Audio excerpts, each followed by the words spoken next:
Hello there, and welcome to the Woodhouse RPG channel. We are taking a look at this game, Capes. It is Capes. It is also the Steam Next Fest, which means there are lots of demos to be played, and I shall play some of them for you to have a look at. This is a turn-based tactical, turn-based strategy RPG game, and as such, that's the kind of thing we look at on here, and we're going to have a butchers at this. Capes is developed by Spitfire Interactive, and by Daedalic Entertainment. It seems like their first game, and according to the Steam page, it is going to be released sometime this year. So, what is the game about? 20 years ago, the supervillains won. Oh no, that's not good. Capes, the debut title from Spitfire Interactive, is a turn-based superhero tactics game where you put together a team of young heroes to take the city back. That's cool. That reminds me of there used to be like an action not RPG game, but there used to be like an online MMO game. I forget what it's called now. Back in the day when MMOs were new, World of Warcraft came out like a couple of years before this.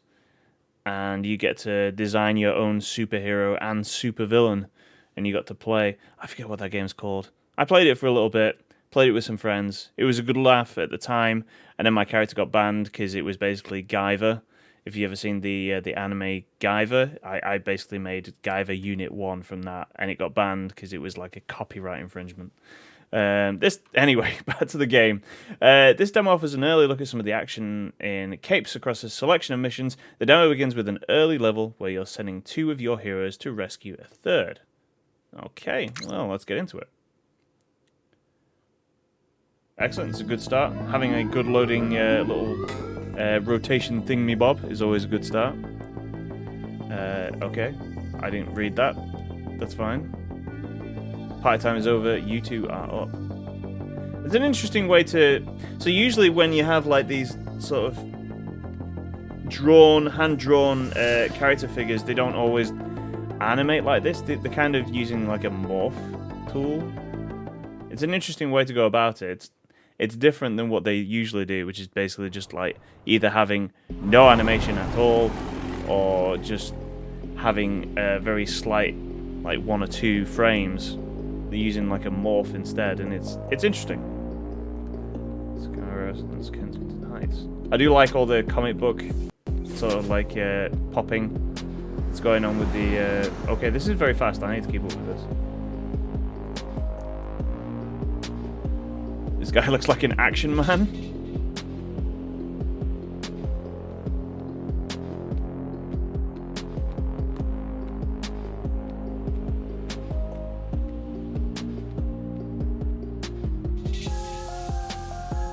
Huh, okay.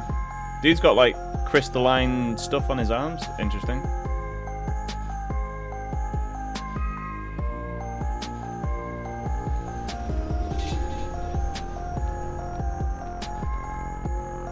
I wonder if voice acting is something they're going to have in, like, the full version of the game.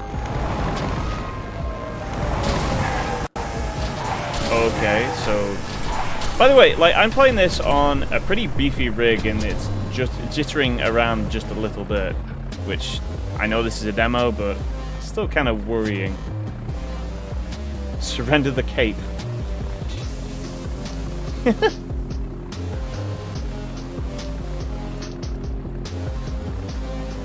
Whenever somebody says oof, by the way, like that, I always think of the Roblox thing, which is a bad take. This is going way too fast, by the way. The dial. I understand that they want to keep things going at a good clip, but it's going... Really? Those guys?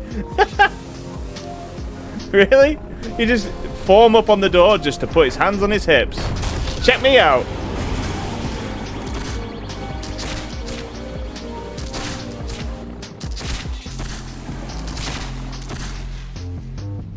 Okay, here we go. Damn, these Agent Smith looking people really are just variations on a theme, aren't they? Enemies can pick up and carry weapons that cause extra damage or other combat effects. It is often best to disarm these enemies before they can be used against the team. That makes sense. Each area has a dedicated disarm action which can be used to disarm a weapon or prevent a powerful attack. Additionally, some actions cause disarm, such as rebounds, teleport, spin. Try disarming the enemies during combat. Okay. So, really, a Facet. It's an interesting superhero name. And then Rebound. So, Facet is a defender. Okay. Alright, that makes sense. And Rebound is a striker. So, she does damage, he prevents it. Makes sense. We've got turn order on the side here, which is good. I like turn orders in these games. Excellent. WASD works as it would if you were playing XCOM or anything along those lines. Same with Q and E, rotates the map there. Okay, so it's not, we're not playing on a grid, are we? Do we just, how do we do this? Oh, we have to select that. Okay. Oh, we are on a grid. Okay. And I'm assuming these green pips here are our actions? Or maybe not. So we can move 5 spaces. We have 2 actions. Damage reduction, no. Damage and knockback, no. Disarm.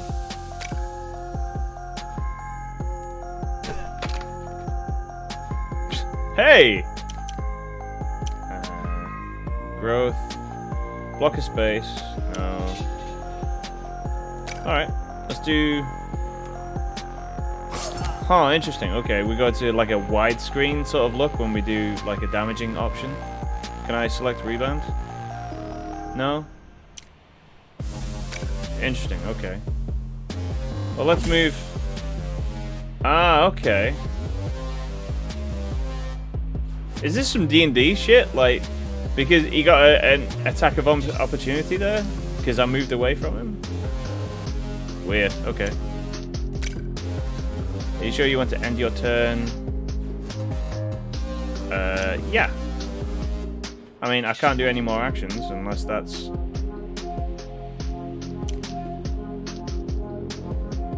Yeah, does not provoke opportunist attacks. That's interesting, okay.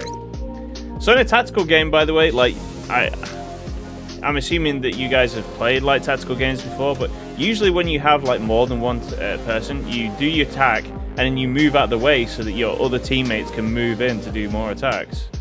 If there's opportunistic attacks like that, that would make me think twice about, you know, doing that particular strategy. So that's interesting, at the very least. Now they did say that the rebound has a teleport spin. Here we go.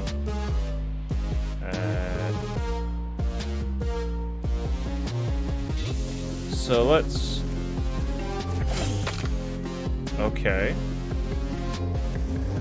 You can't do that. I think I just did.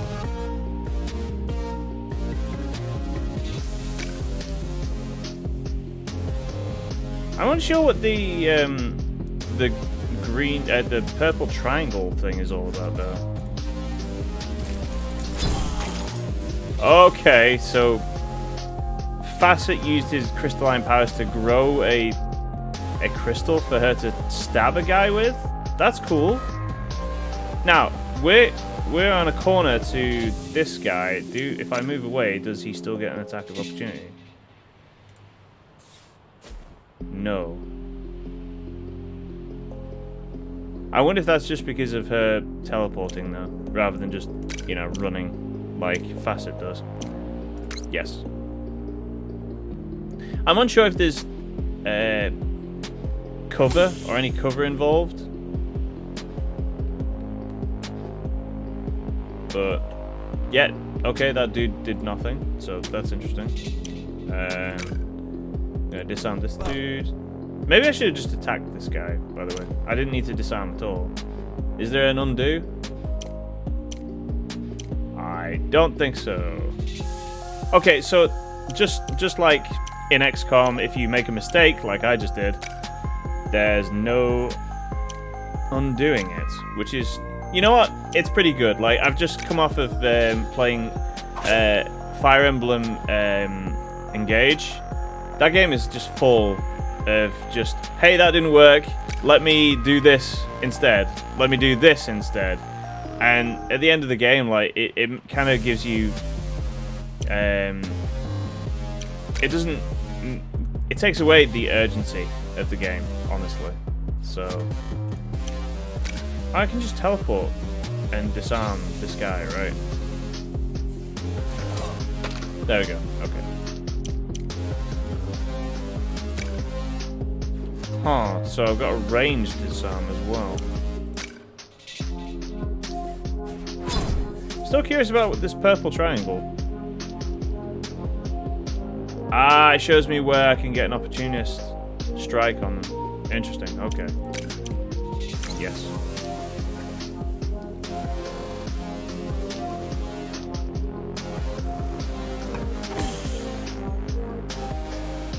My crystals are resonating. Mine are too, mate. Mine are too. Alright, let's get rid of this annoying guy. Okay. So we can move there. Do I still get...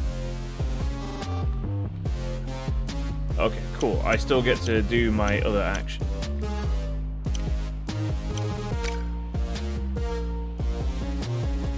Let's disarm that guy.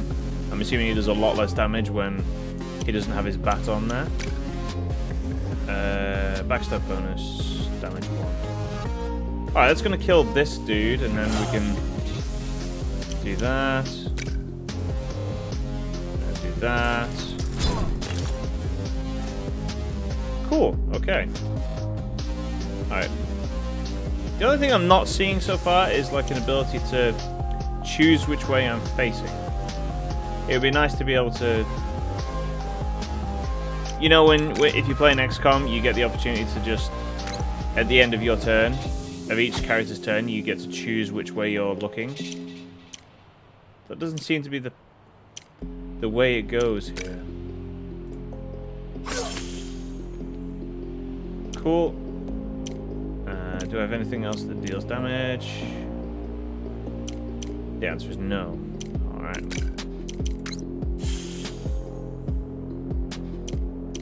Alright.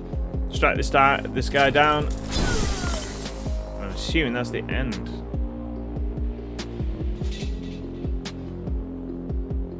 How dare I? You do see that I'm a superhero, right?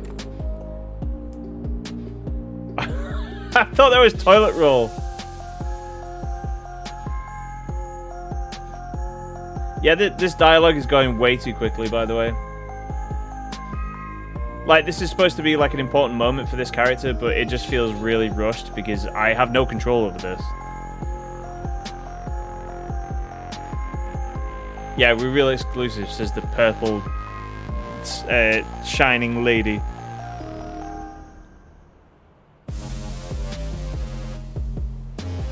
Okay, so he's a telepath. Or a telekinetic guy. He's kind of a Jean Grey character. Don't go out there, please. And get me some bread whilst you're at it. Yeah, this dialogue needs to be a lot slower.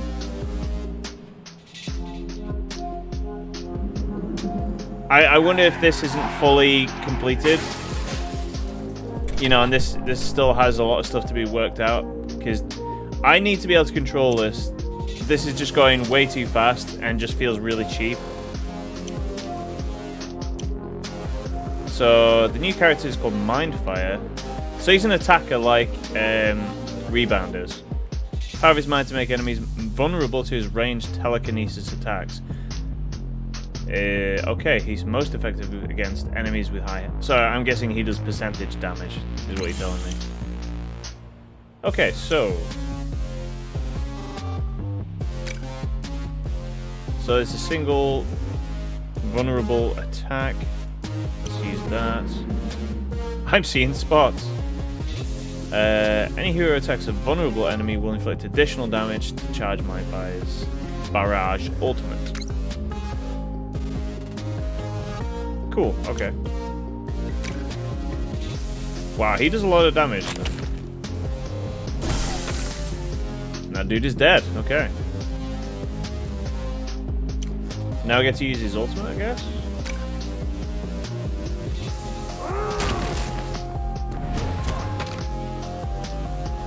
Okay.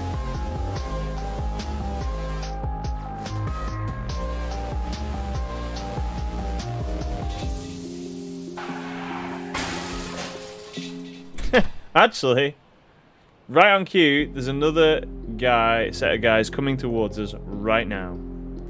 It kind of sucks that I don't get to choose who goes when, I should say. I think I prefer the Xcom method of, hey, it's your turn, you get to choose who's moving right now. I get that might just be because of the turn order. I don't think we have any movement abilities, do we?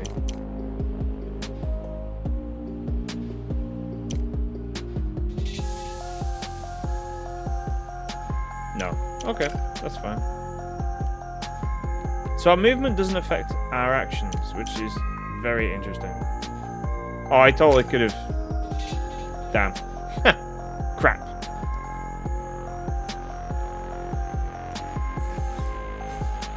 Wait, where did that body go? I'm sure a body just flew up into the air. Was that Facet's body or one of the bodies on the floor? It looked very goofy anyway.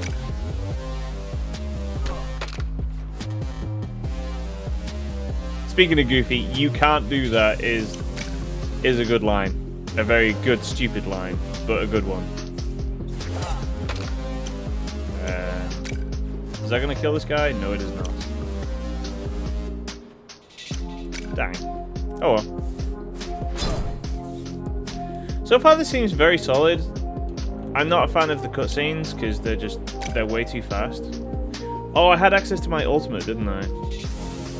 Can I cancel and... Can I just do that?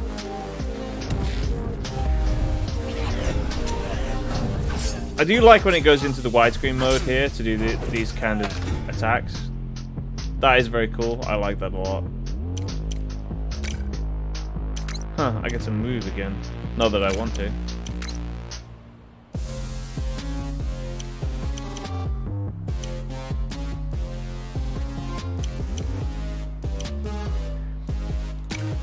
Okay, our range isn't quite up to that.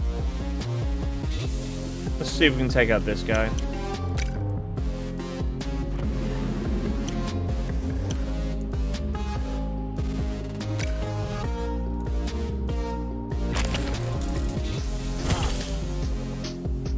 Okay.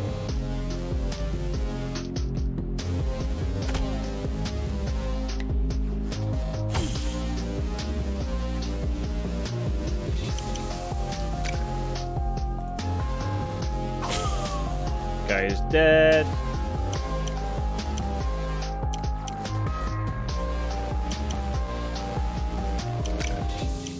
Yep. And just... Yeah, let's do this actually. Let's see what this is like.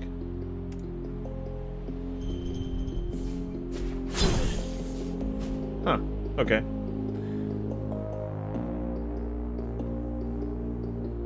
Yep. Oh, do I actually get to... Nope, it's going to do it all by itself again. Yeah, this is supposed to be like a poignant moment where this child leaves home. But it just goes too fast to actually... See, there are bits where the text goes slower, but...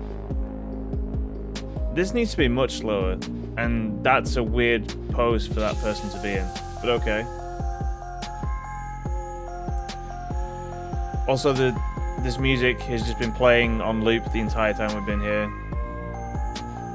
Even though there is tension changes to what's going on.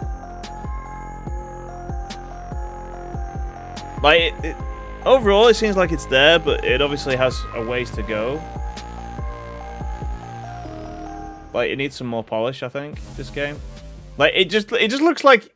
It doesn't look like he's flying, it just looks like he's broken. He looks like he's T-posing through the map there. And he somehow brought his wheelchair, even though he left it behind.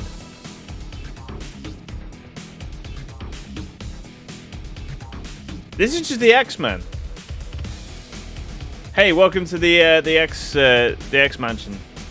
Where's Professor X? Wait, rat feces? What?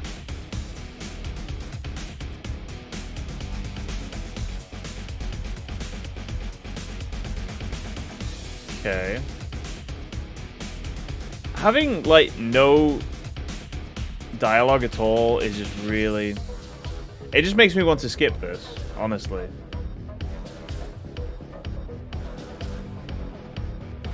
Like, I like the way that, you know, I like the art style, I like the way that everything's drawn and, you know, animated.